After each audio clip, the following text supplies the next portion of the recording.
on PowerTalk AM 1460 and FM 101.1. Streaming worldwide on iHeart Radio. Jan Price talks to the movers and shakers in the film business. The Jan Price Show.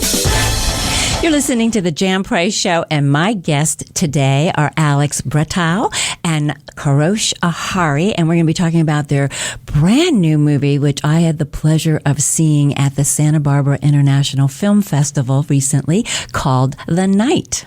Welcome to the show, Alex and Kourosh. Thank you very much. Thank you, Jen. It's nice to have you here. Yeah, I'm excited to have you here. Was that the world premiere at the Santa Barbara International Film Festival? It was, yes. That was the world premiere, and we had wonderful, full packed house shows and just terrific audience and critic reactions. It was wonderful. Yes, I read a number of the reviews after the film premiered, and everybody was so enthusiastic about this film, as I am also. That's why I wanted you on the show. Why don't Kourosh, you wrote it, yes. Correct? So why don't you tell the audience a little bit about what this movie is about? And so they'll have an idea when we talk. They'll have a pretty good idea of what we're talking about. Sure. I co-wrote the movie with a talented Iranian writer, Milad Jarmuz. And the story is about this Iranian couple and their 1-year-old daughter who are gathering at their friend's house, and for reasons they have to stay a night at a hotel where they have to face the secrets they've been keeping from each other in a night that never ends. Fascinating premise. Very fascinating premise. It is. It's described as a psychological thriller, and it is exactly that. And so the film is Iranian film, correct? Correct. Yes. Okay. It's primarily in Farsi with a few scenes in English, but yes, primarily Iranian story about an Iranian couple. Yeah, who lives in the U.S. And the star of the film is an actor that we've seen in a number of wonderful movies. You want to tell us a little bit about him? Sure, yes. Shahab Hosseini, and as you mentioned, he was in a couple of notable films, The Salesman, Separation, and he's just a wonderful, talented actor. I came upon meeting him in Bay Area. We had a dinner meeting, and at the end of it, he was very much involved with the story, with us as a filmmaker. And what I remember he said to me that night was, "Count on me as your friend, brother, and actor." And that's all it was since our, first meeting. That's wonderful. And he is truly, I've seen him in The Salesman and the other movie too that you mentioned. And I've always enjoyed watching him as an actor, and he's wonderful in this film also.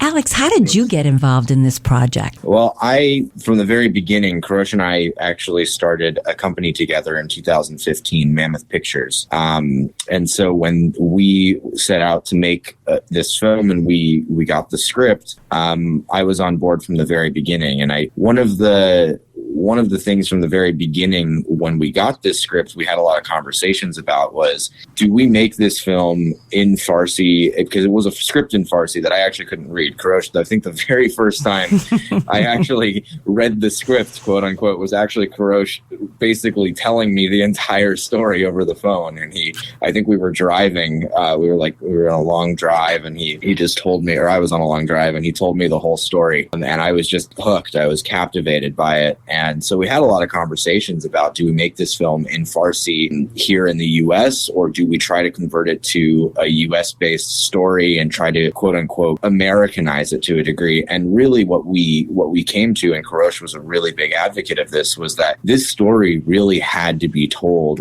in its native language, in Farsi, with Iranian actors, with Iranian filmmakers, to the point where actually every single one of our department heads, from production through post, some very notable ones, are either Iranian or of Iranian descent.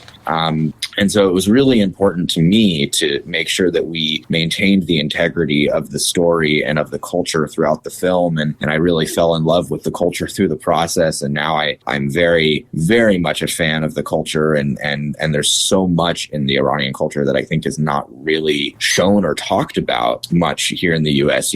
There's a certain idea of the culture that is communicated through the media that's really not very accurate. And they're just such warm, loving people with with such a rich culture and history. I mean, Iran is literally they call it it's where the dawn of civilization started. I mean, it's the beginning of civilized humanity, and there's just such a culture and history from that place and that time and what the culture has become. And to me, it's so important to make sure that those stories get told and that the culture is really celebrated for what it truly is and not the way that it's necessarily shown here in the U.S. I agree. And especially with everything that's going on in the world today, it's really important for us to begin to understand other cultures much more than we do in this country.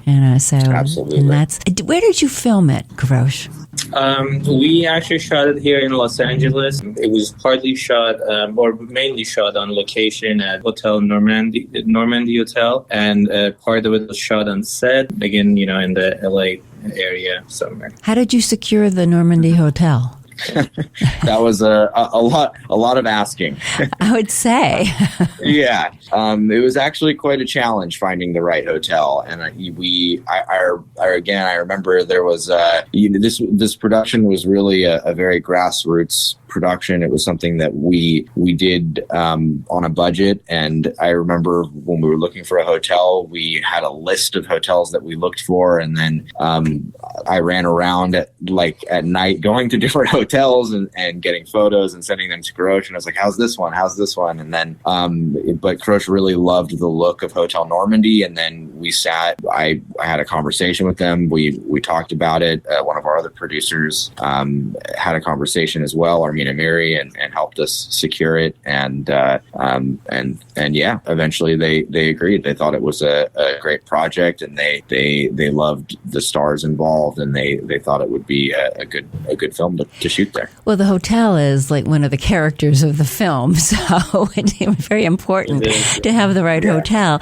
But did they just close it? How long did you actually shoot at the hotel? Did they close it down for a period of time and didn't accept any guests for a while, or were there guests there when you were filming? How did that all work out? Yes, I mean, we had to work with their schedule. It was a working hotel, so we had to work around their limitation schedule. We were primarily shooting in one of the rooms, like on the fourth floor, so we had a section of that floor to us. But anything that we were shooting in the lobby area, it had to be after 10 p.m. And yes, we had to sometimes stop the production for guests to get out of the elevator and go. And so it was there were some limitations, but they worked with us. We were able to shoot this. I think we were at the hotel about 17 days. Oh, wow. Quite a long time. Yes. I'm sure the guests were kind of excited to have a movie being filmed in the hotel they were staying at.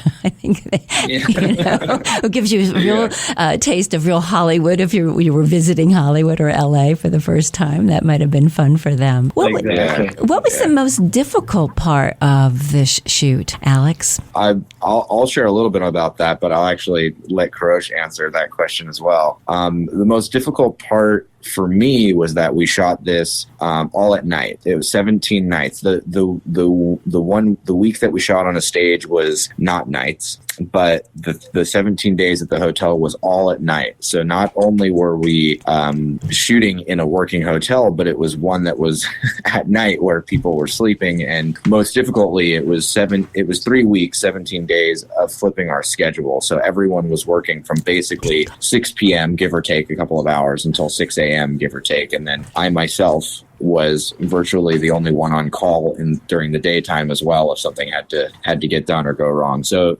that was or needed addressing. So that was probably the most difficult thing for me was 3 weeks of shooting at night and all of the logistics that needed to be coordinated during the day to make sure that, because businesses are only working during the day, and being able to have everything ready for night. But I'll let Kourosh jump in on the filmmaking aspects that were most difficult.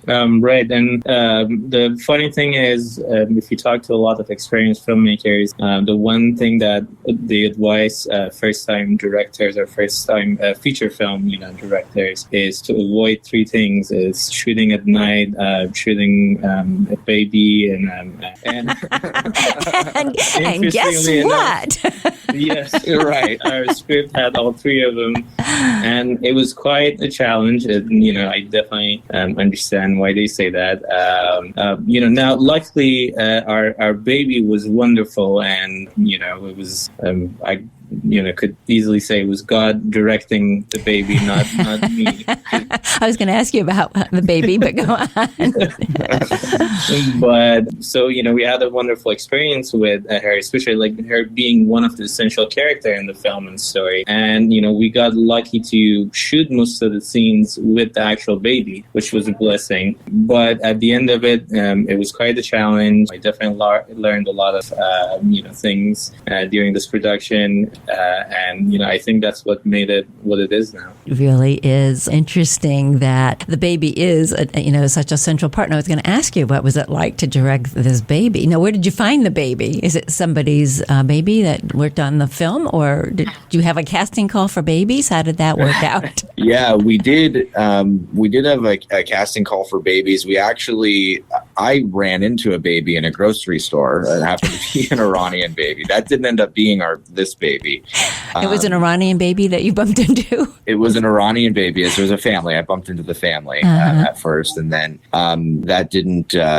We ended up looking at a number of different babies, but it was actually our production coordinator, Maeve Geismar, who we got to a point in pre-production where the baby that we had, we weren't confident in, and really a testament to our first assistant director and associate producer, Mohammed Motlag, who said, we need twins. We need to make sure that we have the right babies here. And he really helped make sure that it's a testament to him that we were able to shoot so much of the real baby, his ability to make sure that we got the baby in there. And so anyway, Maeve, our production coordinator, found a number of babies. We had them come by, I think on the first day of shooting, because we hadn't shot the baby yet. And so we had a couple of different families like up in a bedroom in the house that the film opens at. And we ultimately showed the babies to Kourosh, and we picked a baby basically on day one of shooting.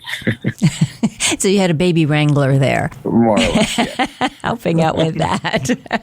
Yeah. If you are just tuning in, you're listening to the Jan Price Show, all about movies. And my guests today are director, writer Kourosh Ahari and producer Alex Bretow. Did I say it right? Yes. Great. And we're talking about their brand new film called The Night, which is a psychological thriller. And as I said, I had the opportunity to see it at the Santa Barbara International Film Festival. What was that like for you to be at that film festival? It's such a great festival. It's one of my favorites. It is. It was our first experience there, and it was quite wonderful.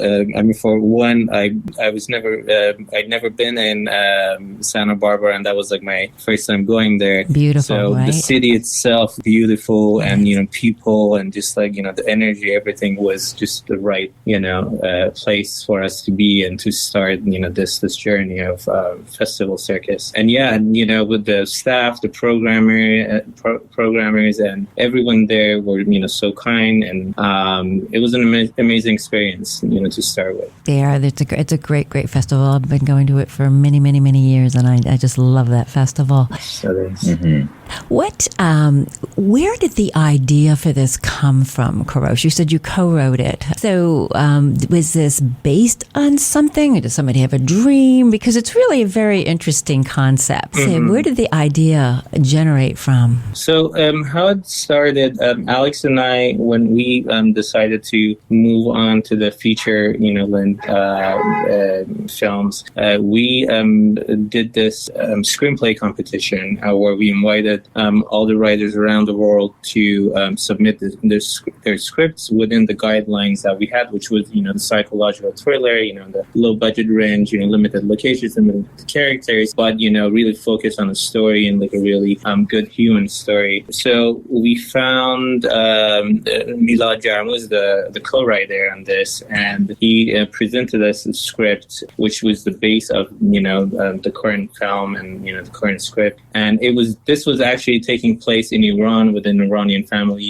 They're at a house, at their house. And then, once we started working on the script, the idea of taking them to a hotel and then even hotel itself, not necessarily as a, attractive location, but within the story, hotel is also a temporary place for, people to go. And then, it's people check in and then how they check out is the key. So, then, we brought that element into the story. And there were certain past life experiences that I personally had. Talked to the writer, he connected with it. And then we decided to sort of like bring in some of those ideas, basically the idea of consciousness and, and dealing with your conscious and how far you can go and trying to avoid the truth. And, would there be a time where you have to actually face it and then there's no way to get out of it until you face it. And, that's sort of like, and we started like, exchanging ideas, and then I started writing a part of the script, and, we came back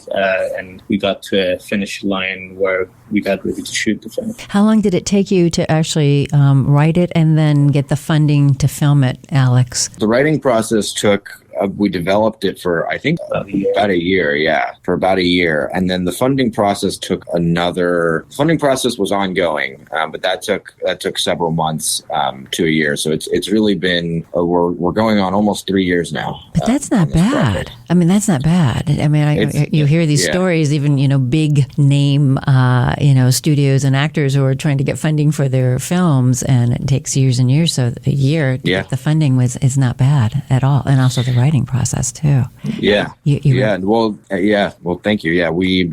We're those kind of people that when we set out to do something, we just drive the whole time, and we work tirelessly until we get there. Not to say that those major studios or actors are not the same way. Right. I think it's different for everyone, but I think for us, for this film specifically, one of the things that we really noticed was that it had its own momentum, and that's something that I don't know about Kourosh, but at least for me, like, I can't necessarily take credit for that. Like, the film just had its own momentum, and there was an energy about it that attracted people, and there were times where a person didn't come on board, and that turned out to be for the better, and we really just sort of surrendered to the fact that, the project, I think, really knows what it wants, and there's some greater forces at play here, and it just had a momentum that got people interested and got people involved quickly, and it sort of snowballed into where we are now. Wonderful. We are blessed. Now, I know you're headed off to some other film festivals with this film, right? Is that where you're going next? Or Yes. We have... Next, we have CineQuest Film Festival, which we will be premiering at tomorrow, March 8th, actually. We actually have Omaha first. And that's right. And we just screened at Omaha on March 6th. And we'll be premiering at CineQuest. We've been selected as a spotlight film. So we're one of 13 spotlight films, and we'll be premiering, in their very beautiful, majestic California theater that houses 1,100 seats, so that'll be quite an audience. Wow, wonderful. Yeah, and then following that, we have another major international film festival that we can't announce yet, but there is some more coming later this year, is all I can say. Great. Now, obviously, have you found a distributor, or are you looking for a distributor in this right now? We're looking for a distributor. We've had a lot of interesting conversations, but we are looking for our final home for this movie. Great. I hope. Well, I'll keep my fingers crossed. But it sounds like you two, are on a great path right now to huge success with this film. What's next? Thank Are you working at? You're welcome. You're welcome. What's next for you? Are you working on some other projects as you are continuing to work on this one? Yes, we are. We're considering a couple of ideas actually. There are some interesting cultural, but also universal. Message-wise and story-wise, Iranian in the same realm of like psychological horror, genre, but there are these like very interesting stories and ceremonies that happen in certain cities of Iran towards the south. And to just to give you like a small idea of it, is that they have the ceremony where they sing and pray to the sea for a wish that they have, and we're sort of like using that idea and developing a story from that. Aside from that idea, there is another one about an immigrant Iranian who has a dog called Mango, and he's trying to get his green card, and then at the same time something happens that he has to fight to get his dog back, and there's this like conflict where he has to sort of fight for his rights as a resident, as a citizen of U.S. And which is a quite of an interesting drama. So we're developing those two ideas at the same time, and then there are more that we're developing. It sounds fabulous. It's exciting. I love the creative process. That's why I love this show, talking to people who are passionate and creative about what they are doing. Speaking of that, who do you both admire? Who do you, in this industry, do you have a particular director that you like to emulate, Kourosh, or in your work? And Alex, you too. Is there somebody that you admire that you want your work to be similar to? Mm-hmm. Well, when I started at San Jose State, the one director that I saw his film during our film history course was John Cassavetes. Oh yes, that I admire a lot, and I enjoyed the storytelling that he does, and the truth in the character and characters and the story. So to me, that always, were the sort of like work and form of art I wanted to do. And that's why, I fell in love with filmmaking, how to create that magic and, put it on the screen. And more of the recent directors, Asghar Farhadi is another one of those directors, and there are quite a few, but it's hard to like name all of them. But the beginning, the root of it is John Cassavetes. Yes, he was wonderful. He was wonderful. Alex, do you have somebody that you try to emulate or think about when you're working? Yeah, I have a lot of We have about 30 seconds. Yeah, I'll be quick though. Okay. On all directors, there's quite a few that I look up to and would like to emulate. But on the producing side, I would say mostly David Heyman, who this year had both Marriage Story and Once Upon a Time in Hollywood at the Oscars. Yes.